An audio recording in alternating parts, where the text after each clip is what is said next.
I leaned against the railing of the Poseidon. It wasn't just any ship. It was an oceanographic research vessel. And now, my home for the next 3 months. 3 months at sea, salary in dollars, international experience, I whispered to myself. That was the mantra keeping me steady as I watched the last sliver of land disappear on the horizon. Freshly graduated in marine biology, burdened with student loans, and eager to start my career with something meaningful, this opportunity had sounded like music to my ears. My name is Sebastian, and at that moment, I was just a young biologist with dreams bigger than my experience. The job as a technical assistant on the Poseidon seemed perfect, a chance to apply my theoretical knowledge to real research in international waters, far from the confines of the university labs where I'd spent the past years. The first rays of sunlight touched my face as the ocean breeze ruffled my hair. I took a deep breath, filling my lungs with the salty air. There was something invigorating about it all, as if every molecule I inhaled was preparing me for the discoveries ahead. Little did I know how deep and unsettling those discoveries would be. My routine in the first few days was exactly as I had imagined. I woke up early, had a hearty breakfast in the communal mess hall, and headed to the main laboratories. My work ranged from collecting seawater samples using sophisticated equipment to conducting detailed analyses of temperature and salinity. I spent hours hunched over microscopes, cataloging microorganisms that danced on glass slides, tiny creatures carrying evolutionary secrets spanning millennia. The work was grueling, with shifts often exceeding 12 hours, but every discovery, no matter how small, fascinated me. At night, exhausted, I would collapse onto my bunk in the shared quarters and fall asleep almost instantly, lulled by the gentle rocking of the ship. At the end of the first week, I was walking down the main corridor, carrying samples to Lab B, when I noticed the frequent presence of uniformed men. Not just 2 or 3 security officers, as one might expect, but entire groups, some with ranks I couldn't even identify. Why so many military personnel on a scientific vessel? I murmured to myself, sidestepping a group speaking in hushed tones. Why would an oceanographic expedition focused on studying marine microorganisms need such heavy security? That same afternoon, I tried to enter Lab C to drop off some samples, but was stopped.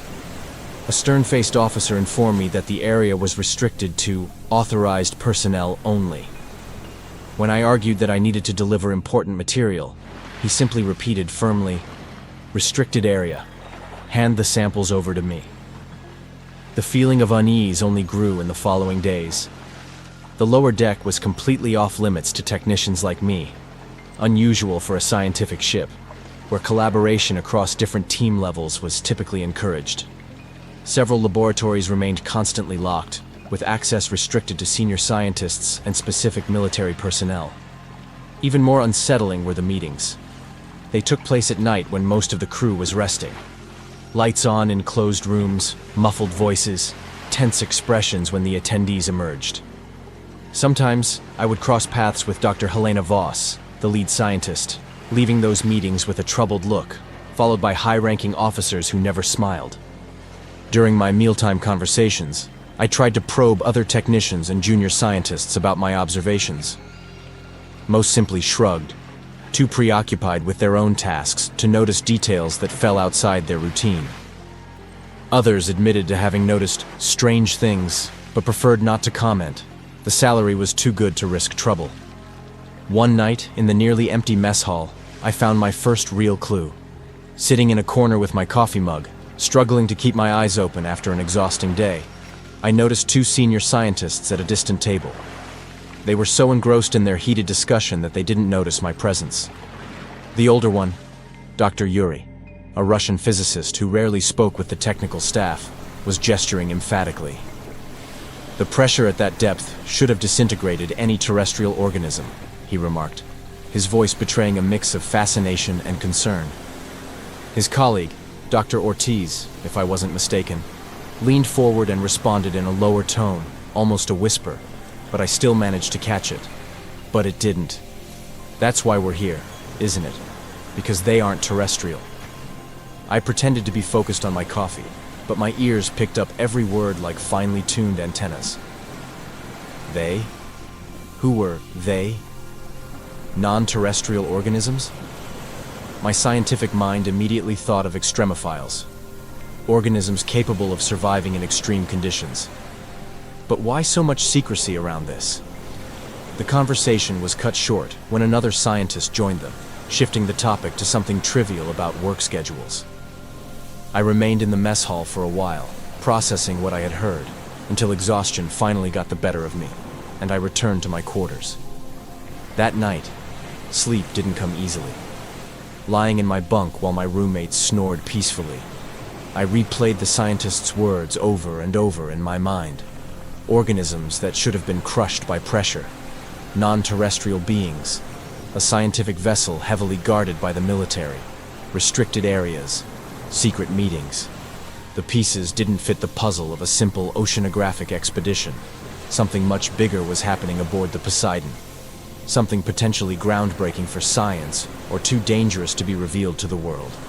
And I, a freshly graduated scientist with student debt and an insatiable curiosity, was caught in the middle of it all, unaware of the abyss I was about to dive into. My curiosity wouldn't let me sleep that night. The scientist's words echoed in my mind like an obsessive melody. They aren't terrestrial. I kept repeating to myself, trying to imagine what was hidden in the depths of that ship. Around 3 a.m, after hours of tossing and turning in my bunk, I made a decision that would change my life forever. Silence dominated the Poseidon at that hour, with most of the crew asleep and only a minimal guard on duty. It was the perfect opportunity. I dressed silently, slipping on sneakers to minimize the noise of my steps. I grabbed my basic access card, the one supposedly meant only for regular labs and common areas, and left the quarters like a shadow. The hallways were dimly lit by emergency lights, creating a play of light and shadow that helped me move unnoticed. I knew the security patrol schedules well and exactly which corridors to avoid. Months of observing patterns were finally going to pay off. I reached the elevator leading to the lower deck without trouble. As expected, the card reader flashed red when I held up my badge. Access denied, obviously, but I hadn't been counting on that anyway. My plan was different. Following the side corridor, I found what I was looking for. The service stairwell used by maintenance technicians. Less monitored, but just as restricted. The door required special authorization, but when I tried the handle, to my surprise, it gave way. It was slightly ajar. Perhaps a hurried scientist or maintenance worker had forgotten to close it properly. A shiver ran down my spine, a mix of fear and excitement. It felt as if fate was conspiring in my favor, though a voice in my mind warned me that some doors remain closed for a reason. I ignored the internal warning and slipped into the stairwell. The cold metal beneath my fingers as I descended the steps seemed to vibrate with a strange energy. Each step took me deeper, not just into the ship, but into a mystery I barely understood. When I reached the lower deck, I held my breath. A long corridor stretched before me, brighter than I had expected, with an eerily sterile atmosphere. It looked more like a high-security hospital than the underbelly of a research vessel. I walked slowly, listening for any sounds. Various doors lined the sides, all with electronic access panels. I tried my card on one, just in case, but as expected, access was denied. At the end of the corridor, a set of double doors larger than the others caught my attention. Unlike the rest, this one had a biohazard warning symbol, a clear indication that dangerous biological research was being conducted inside. I approached cautiously, and to my astonishment, noticed that one side of the door was slightly misaligned, leaving a tiny gap. That feeling again. That fate was pushing me forward. Or was it a trap? I took a deep breath, and after making sure the corridor was still empty, slipped through the opening. What I found inside changed my understanding of the universe forever. The vast space that must have once been the ship's main cargo hold had been transformed into a massive, high-tech laboratory. The walls were lined with a series of enormous tanks, filled with a bluish liquid that emitted an eerie glow. But it wasn't the structure or the advanced technology that left me paralyzed. It was the contents of those tanks. Creatures that defied any known taxonomic classification floated suspended in the liquid. Beings with bizarre body structures, some vaguely humanoid, others entirely alien in morphology. Some had multiple appendages that moved slowly in the fluid, while others had textures that constantly shifted from opaque to translucent in hypnotic patterns. The most disturbing part was the visible organs in some of the more transparent specimens, internal structures that pulsed in unsettling rhythms, following a biological logic I couldn't comprehend. "My God," I whispered involuntarily, drawn forward as if magnetized by one of the tanks. The creature in front of me had something resembling a face, but with features so vastly different from any terrestrial animal that it was impossible to interpret its expression. Was it pain, curiosity, or something entirely beyond human comprehension? They're beautiful, aren't they? And completely beyond our current understanding. I spun around, my heart nearly leaping out of my chest. Dr. Helena Voss stood just a few meters away, emerging from the shadows between two tanks. Her expression was surprisingly neutral. There was no anger at my intrusion, only a kind of weary resignation. "Let me guess. Scientific curiosity?" she asked, raising an eyebrow slightly. I felt my knees weaken. I was done for. I would be expelled from the project, lose my job, maybe even face criminal charges for breaking into a high-security area. Yet strangely, Helena didn't seem to be calling security. "What are these things?" was all I managed to say, my voice betraying the whirlwind of emotions consuming me. Helena sighed deeply, like someone who had been carrying an immense burden for far too long. She stepped closer to me in the tank, her eyes fixed on the floating creature. "Officially, rare abyssal organisms from still unexplored oceanic trenches," she replied, her tone clinical and distant. Then, turning to face me directly, "Unofficially? I don't even know where to begin." Over the next 4 days, Helena told me everything. Not in a single session, that would have been far too dangerous, but in seemingly casual conversations in the labs, during isolated meals, in discreet corners of the ship. It was as if she felt relieved to finally share that monumental secret with someone outside the official circle. It hadn't been NASA or any other space agency that had discovered these creatures, as I had initially assumed when I first heard they were not terrestrial. It had been the opposite. They had found NASA. An unidentified object, initially classified as space debris or a small asteroid, had fallen into the Pacific Ocean 6 months earlier. When rescue and investigation teams arrived at the site, they found only metallic wreckage of unknown composition, and these creatures apparently in a state of hibernation or stasis. "We don't know if they're sentient life forms, biological tools, or even weapons," Helena explained during our last secret meeting in the deserted astronomical observation room. "Our job is to understand them before other governments do. The race has already begun, Sebastian. We believe at least 3 other nations have recovered similar fragments in their maritime territories. The magnitude of what was at stake was staggering. Concrete proof of extraterrestrial life, technology potentially millennia ahead of our own, and the incalculable danger of the unknown. I should have been horrified by the implications. I should have feared the consequences of our contact with something so far beyond our understanding. But I was fascinated. Every cell in my scientist's body buzzed with the possibilities. Helena, sensing my genuine interest and my relevant expertise, made a surprising decision.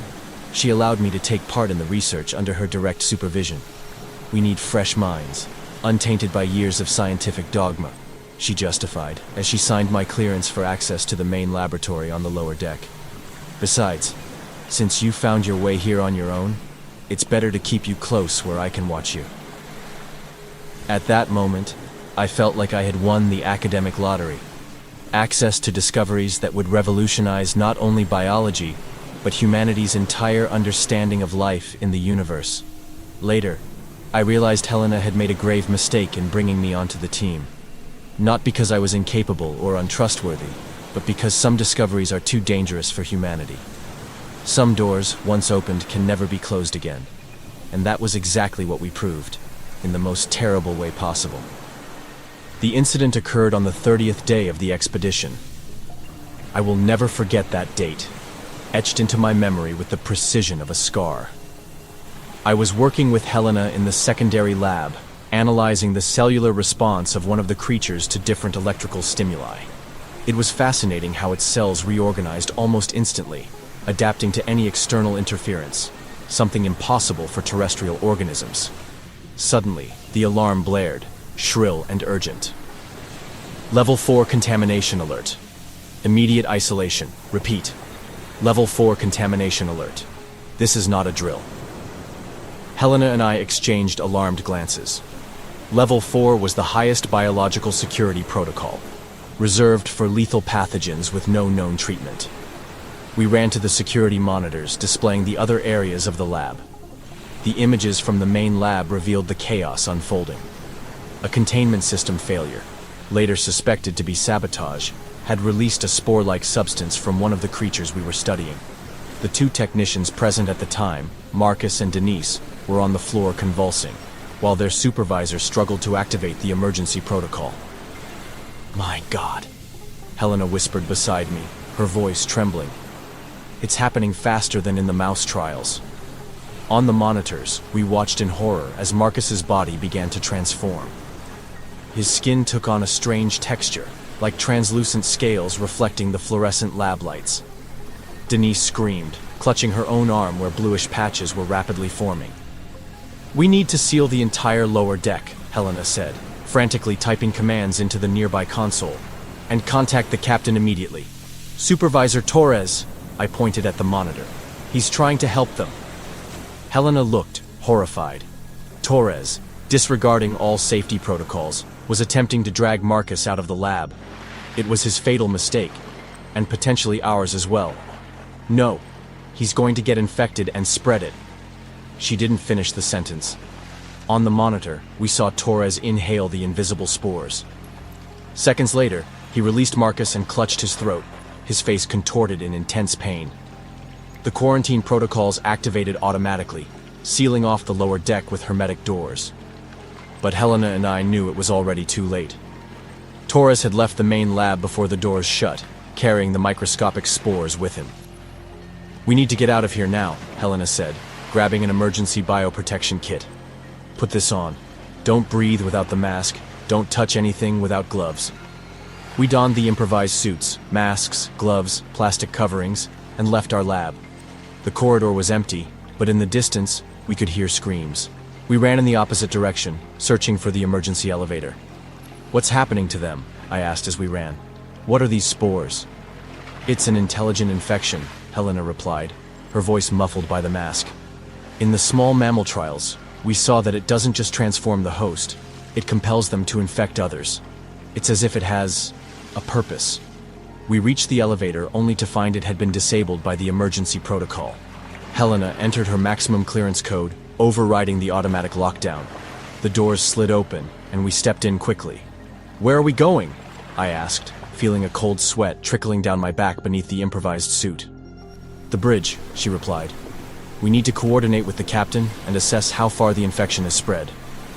When the elevator doors opened on the upper deck, we immediately knew the situation was worse than we had imagined.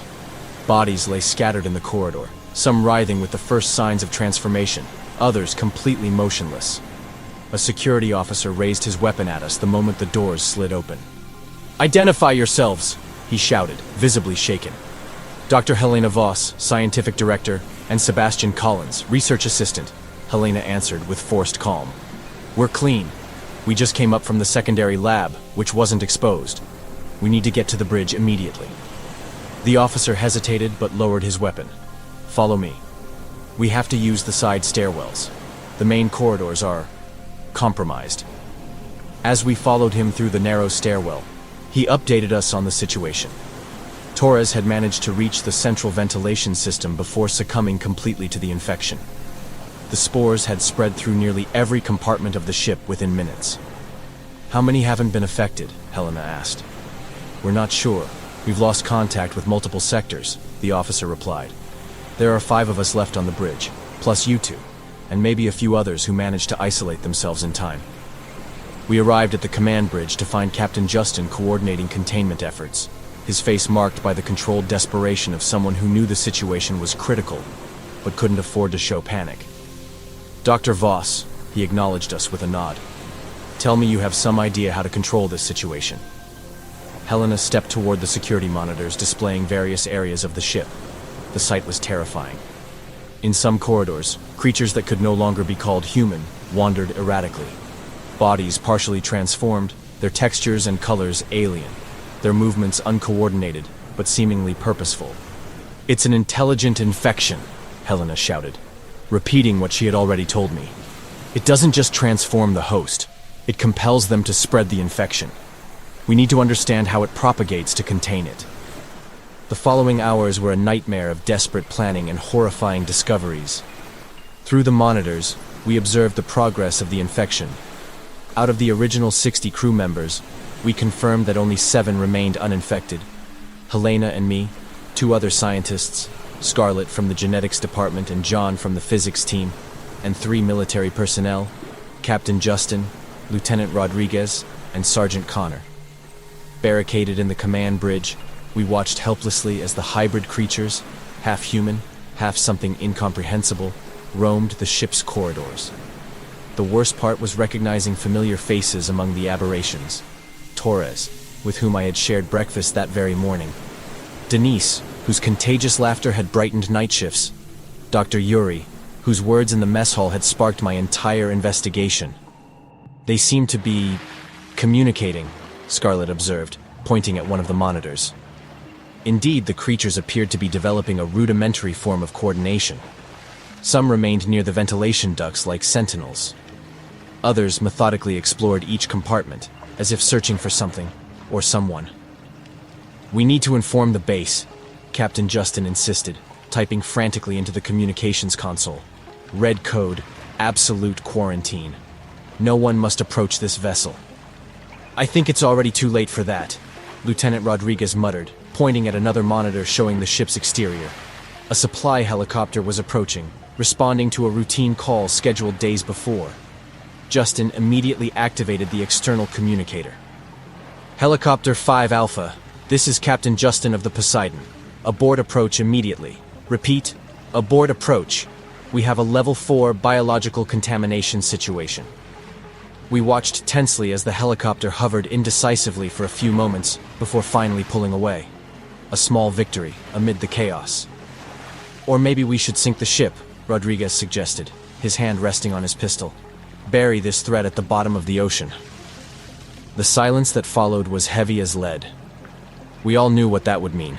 Certain death for us, but perhaps salvation for humanity from an unimaginable threat. I looked at Helena, who had remained silent for the past few minutes, bent over a smaller screen analyzing data automatically collected by the lab's sensors. Her face suddenly lit up with something I knew well, the expression of a scientist who had just recognized a crucial pattern. "There's a third option," she murmured, without taking her eyes off the monitor. "These organisms are extremely sensitive to thermal variations. In every test, they showed vulnerability to extreme temperatures, especially cold. If we can lower the ship's temperature to below -20 degrees... We'll freeze too," John protested immediately, voicing what we were all thinking. "Not if we use the thermal suits from the equipment room on the mid-deck," Helena replied, finally looking at us. "The problem is, someone will have to reach the engine room to overload the cooling system." 7 pairs of eyes slowly turned toward me. I was the youngest, the fastest, and, ironically, the least important in terms of experience and rank. I swallowed hard, fully aware of what those looks meant, and what was at stake. "I'll do it," I said, with a firmness that surprised even myself. "I know the way through the maintenance ducts." Helena nodded, a mix of pride and concern in her eyes. "Let's develop a plan. We need to create a distraction for the creatures, ensure your safe passage to the engine room, and prepare the ship for extreme temperatures." As the group began discussing tactical details, I turned back to the monitors. One of the creatures, whom I recognized with a painful twist in my chest as Marcus, suddenly stopped in a corridor and turned its deformed face directly toward the camera. For one terrible instant, I was absolutely certain it was looking straight at me, through the lens, as if it knew exactly what we were planning. A shiver ran down my spine as the creature tilted its head in an almost human gesture of curiosity. Or was it a challenge? I looked away, unable to hold that disturbing connection. When I glanced back, Marcus had vanished from sight. The battle for the Poseidon, and perhaps for the future of humanity, was just beginning. The plan was simple, but desperate. While the others created a distraction in the cafeteria, setting off a false fire alarm to lure the creatures, I would run through the maintenance ducts to the engine room. Captain Justin had made contact with the base, which promised to send a rescue helicopter once the situation was under control. A euphemism we all understood, when there was no longer any risk of contamination. Helena adjusted my makeshift thermal suit, a combination of deep-sea diving gear and emergency thermal blankets. It wasn't ideal, but it should protect me long enough to complete the mission and return to the bridge. "You have a maximum of 20 minutes," she explained, checking the seal of the suit's joints one more time. "After that, even with this suit, the cold will start to affect your movements. 30 minutes is the absolute limit before severe hypothermia." I nodded, trying to control the tremor in my hands. The fear wasn't just of the creatures, but of what I would become if they caught me. Having seen what happened to my colleagues, their minds seemingly still conscious while their bodies transformed, was a terror beyond death. "Is the sequence memorized?" Captain Justin asked, with the intensity of someone who knew there was no margin for error. "Yes, sir," I replied. "Access the main terminal, override the security protocols with the Alpha 97 Delta code, redirect all coolant fluid to the internal systems, and then deactivate the pressure-regulating valves.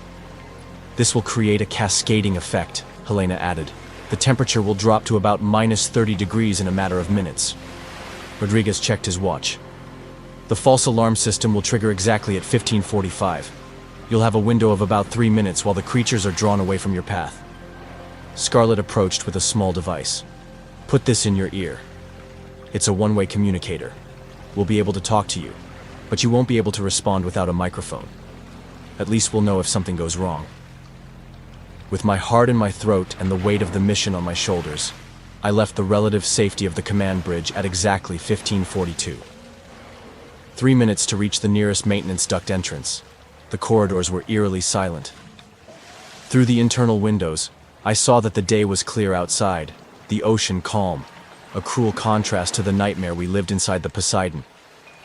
I reached the duct entrance and removed the ventilation grate. Exactly at 15:45, I heard the fire alarm sound from a distant part of the ship. Immediately, the sounds of the creatures moving, a wet, a rhythmic noise I had already learned to recognize and fear, echoed through the corridors, moving away from my position. "It's working," whispered Helena's voice in my ear. "Go now, Sebastian." I entered the narrow duct, slithering like a snake through the ship's metallic guts. The claustrophobic space was lit only by my headlamp, casting threatening shadows with every movement. Every metallic noise made my blood run cold. Every junction forced me to mentally consult the map I had memorized. "Be careful when passing the main duct junction," Scarlett's voice warned. "Our sensors detect movement in the hallway below."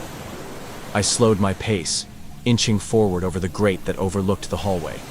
Through the gaps, I saw one of the creatures, formerly communications technician O'Neill, standing directly below, as if sniffing the air. Its body was now an aberration of bulges and alien textures, but its eyes still seemed human, trapped in an expression of conscious terror. I held my breath until it finally moved away, following the alarm that continued to blare. I continued through the ducts, getting closer to my destination. "Sebastian, we have a problem." Helena's tense voice interrupted my thoughts. "The creatures are returning to their original positions. It seems they've realized the distraction. You need to hurry." I increased my pace, ignoring the scratches the metal made on my suit. Finally, after what felt like an eternity, I reached the exit leading to the engine room. I peeked through the grate. The space seemed empty. Carefully, I removed the grate and slid into the room. The massive generators hummed, the cooling system pipes snaking through the ceiling and walls like pulsating metal veins. I ran to the main terminal, my fingers typing the sequence of commands I had memorized. "Access granted," the robotic voice of the system announced. "Awaiting instructions." I began entering the commands to overload the cooling system when a wet noise behind me made me freeze. Slowly, I turned my head. Dr. Yuri, or what was left of him, was there. The creature that Yuri had turned into was sinister and bizarre, its body now a disturbing mix of human and alien features. Its crystalline skin revealed pulsing internal organs that followed no known anatomy. Sebastian. Helena's voice sounded urgent in my ear. What's happening? Sensors indicate another presence in the engine room. I couldn't respond without alerting the creature.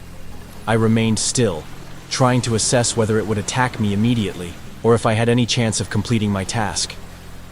The creature tilted its head, in a gesture eerily similar to what Yuri used to do when considering an interesting scientific problem. For a staggering moment, I glimpsed the possibility of communication, of some understanding. Maybe part of Yuri's consciousness still existed inside. Yuri? I risked, almost in a whisper. Are you still there? But then I remembered the contorted bodies, the screams, the carnage I had witnessed, the relentlessly invasive nature of that alien infection, the threat it posed not only to us, but to all of humanity if it escaped this ship. I'm sorry, I whispered, before quickly turning and completing the command sequence on the terminal, triggering the emergency cooling system.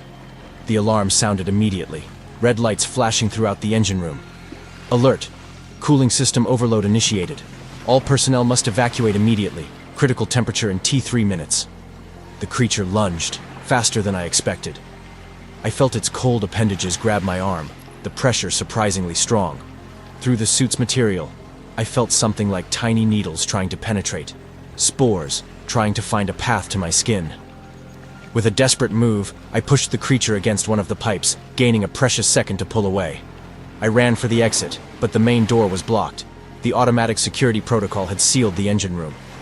Sebastian, you need to use the emergency hatch, Helena shouted in my ear.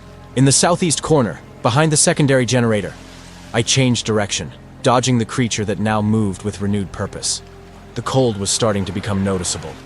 My breath formed small clouds inside the suit's mask. I found the hatch, a small opening, but enough for me to pass through. I twisted the manual lock and pushed with all my strength, feeling the cold metal against my hands even through the thermal gloves. The hatch opened, and I crawled into the adjacent corridor just as the creature tried to grab me again. I closed the hatch behind me, knowing it wouldn't hold for long, but hoping it would be enough. The cold came fast and relentless. The ship's metal walls began to creak, contracting with the brutal drop in temperature. The ventilation system groaned before it completely stopped, frozen. I ran down the corridor towards the meeting point we had established, a conference room on the upper deck, less susceptible to the extreme cold due to its location. The thermal suit protected me, but I could already feel the bite of the ice in the areas where the insulation was thinner. Along the way, I passed one of the internal windows that overlooked a lab. Inside, frozen in a fleeing position, was one of the creatures. In just a few minutes, the extreme cold had turned it into a grotesque, horrific statue. The infection apparently couldn't adapt the bodies quickly enough to such low temperatures. I kept moving forward, each step harder than the last as the cold penetrated the suit. The lights flickered, the ship's metal groaned in protest against the thermal contraction, and then came the silence. A sepulchral silence broken only by the sound of my increasingly labored breathing. After what seemed like an eternity, I reached the conference room. Only Helena, Scarlet, and Sergeant Connor were there, wrapped in thermal suits similar to mine. The others? I asked, my voice trembling from the cold and exhaustion. Captain Justin and Lieutenant Rodriguez went to check the external communications system, Helena replied, helping me sit down. John didn't make it here.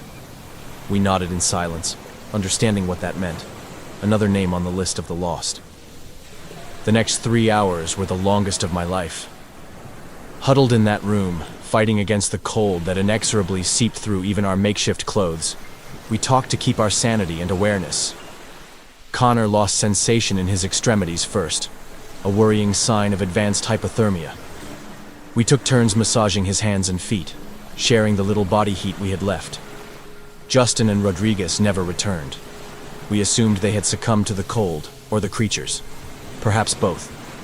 When we heard the sound of rotors, we initially thought it was a hallucination, a final, desperate wish of brains deprived of adequate oxygen. But the sound persisted, growing louder. "The rescue helicopter," Scarlett murmured, hope renewed in her weak voice. "They've come."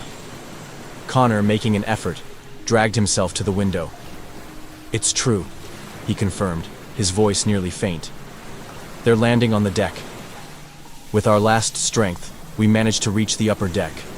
The icy sea wind whipped the ship, but it felt tropical compared to the internal temperature of the Poseidon. The military helicopter hovered hesitantly, assessing the situation. Scarlett found an emergency flare and activated it. The intense red glow cut through the air, drawing the aircraft's attention.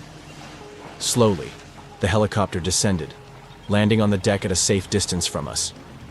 Men in full biological protection suits emerged, weapons in hand, a precaution that was understandable. After a quick check for signs of infection, we were allowed to board. As we climbed into the helicopter, trembling and exhausted, I cast one last glance at the Poseidon, now a frozen floating tomb. The vessel that had once been the site of extraordinary scientific discoveries had become the setting for a nightmare, an extraterrestrial Pandora's box that had almost unleashed an unimaginable horror on Earth. Helena held my hand. Her fingers were as cold as mine. "What do you think will happen to them now?"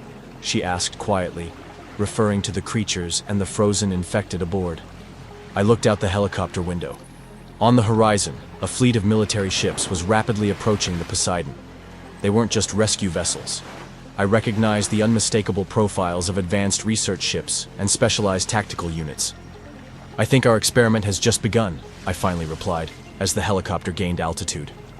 Helena's expression showed that she fully understood what I meant. The discovery was too great, too dangerous to simply be destroyed or ignored.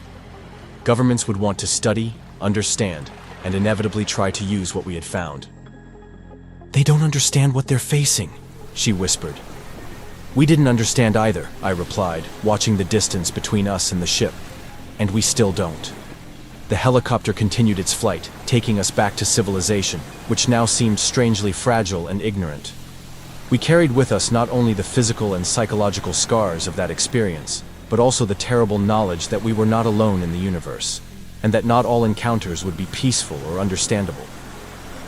I closed my eyes, exhausted, but I knew that sleep would bring nightmares of half-human creatures wandering through icy corridors, of familiar faces transformed into alien abominations, of secrets from the depths that should never have been disturbed.